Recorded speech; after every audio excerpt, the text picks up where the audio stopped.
안녕하세요. 뉴스반장입니다. 최근 지지율 상승으로 반짝 존재감을 보였던 미래통합당이 정광훈과의 선긋기를 하며 거리두기에 나섰습니다. 하지만 오랜 기간 통합당과의 공생을 이어왔던 종치인, 일명 종교 정치인인 정광훈을 모르쇠하면 할수록 통합당은 궁지에 몰리는 모양새인데요.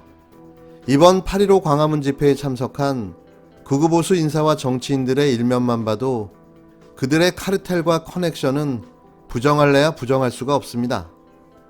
거의 어벤져급 극우 인사들이 총집결한 지난 8.15 광화문 집회에는 김경재 자유총연맹 회장을 필두로 이봉규 시사평론가, 강현재 변호사, 주옥순 엄마부대 대표, 민경욱 김진태 전 통합당 의원과 현역으로는 유일한 홍문표 의원까지 총집결해 그 위용을 과시했는데요. 이제와 선긋기를 한다는 자체가 웃긴 일인 거죠. 집회에 참석한 이들은 엎친 데 덮친 격으로 정광훈의 확진 판정으로 검사 대상자가 됨과 동시에 자가격리 14일이라는 보너스까지 받게 됐는데요. 어디 이들뿐이겠습니까? 극우 유튜버 채널인 신의 한수와 뻔앤마이크, 그리고 전 씨의 재판을 담당했던 판사 3명까지 모두 그 대상자가 되어버렸으니 당분간 이들을 안 보게 되는 것만으로도 14일간의 행복을 누릴 수 있게 된 거죠. 정광훈과 제1야당인 미래통합당과의 공생 밀월 관계는 오랜 시간 지속되어 왔는데요. 특히 자유한국당 시절 황교안 대표와의 각별한 친분 관계가 정광훈을 키워줬다는 의견이 지배적입니다. 이들은 서로 주거니 받거니 하며 서로의 이해관계를 충족해 왔는데요.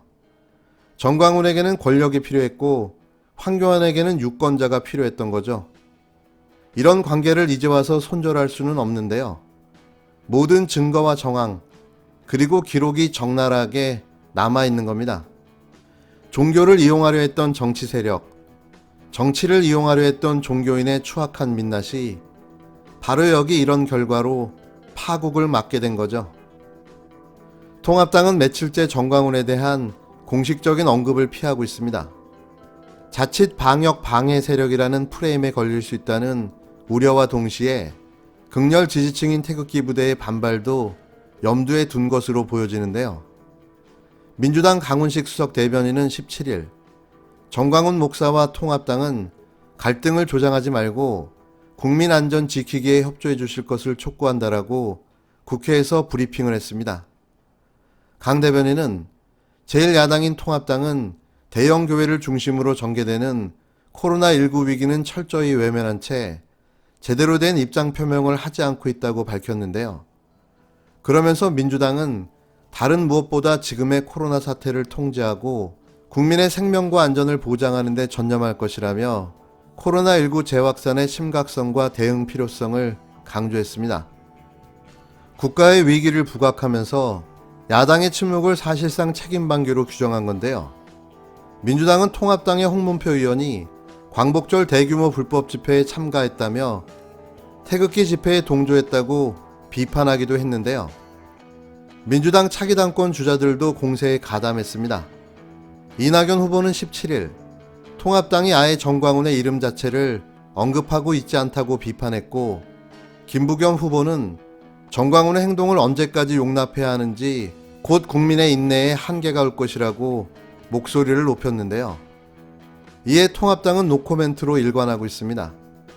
김은혜 대변인은 이날 국회에서 기자들과 만나 민주당의 질문에 답하지 않겠다고 말했는데요. 전날 배준영 대변인이 낸 논평을 당 공식 입장으로 대처하겠다는 겁니다. 배 대변인은 코로나19 재확산에 따른 방역의 중요성을 강조했을 뿐 정광훈에 대한 언급은 하지 않았는데요.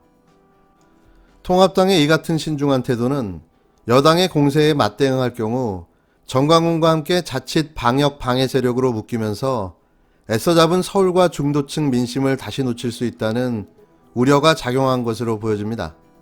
하지만 그렇다고 중도층을 의식해 방역 방해 의혹을 받고 있는 정광훈을 비판할 경우에는 자칫 보수의 한 축인 이른바 태극기 세력이 이탈할 수 있다는 딜레마에 빠지게 될 테니 이러지도 저러지도 못하는 상황이 되어버린 거죠. 다만 일각에서는 이참에 강경보수 지지층인 아스팔트 태극기와 분명히 선을 그어야 한다는 목소리도 나오는데요. 통합당 한 초선 의원은 지난 총선 때 정광훈에 동조한 사람이 거의 없다는 게 드러났다며 우리가 확장해야 할 대상은 태극기 세력이 아니라 수도권 젊은층과 중도층이다. 국민들에게 과감하게 아닌 건 아니라고 말해야 한다고 주장하기도 했습니다.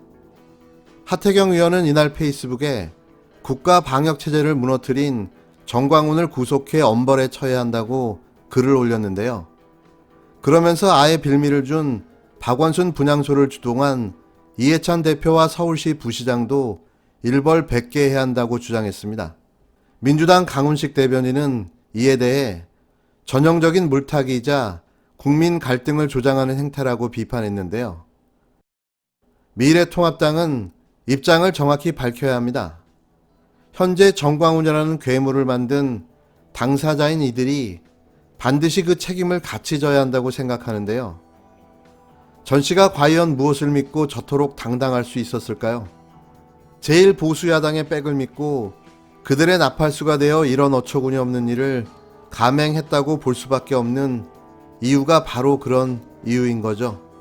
최재성 청와대 정무수석은 17일, 지난 13일 김종인 미래통합당 대표를 예방한 자리에서 문재인 대통령의 초청 의사를 밝혔지만 미래통합당은 전날 21일로 제안했던 일정이 불가함을 밝혀왔다고 말했는데요. 최 수석은 이날 오후 청와대에서 브리핑을 통해 이번 8월에 당대표들을 초청해 국정 전반에 대해 의제를 구해받지 않고 허심탄회하게 논의하는 자리를 마련하고자 했다며 이와 같이 밝혔습니다. 하지만 김종인 대표의 거부로 이 회동은 사실상 결렬됐는데요. 언제는 대화를 안 한다고 성화를 해대더니 이제는 대화를 하자니 거부를 했습니다. 도대체 어쩌라는 거죠? 김종인 대표가 문 대통령의 초청을 거절한 이유에 대해서 청와대 고위 관계자는 특별한 이유를 전달받은 바는 없다고 답했는데요. 그냥 이게 좋은 거죠. 떨어지는 대통령 지지율, 조금씩 오르고 있는 당 지지율. 하지만 이건 반사이익일 뿐 그 이상도 이하도 아닙니다. 안타깝게도 이번 정광훈 사태로 지지율은 다시 역전될 것으로 예상되는데요. 더 나아가 정광훈을 키워주고 방치한 통합당의 거센 후폭풍도 만만치 않을 거라 생각됩니다. 그때 되면 알아서 대통령 회담을 요청하겠죠. 끝날 때까지 끝난 게 아닙니다. 통합당의 폭망의 시간이 다가오고 있습니다.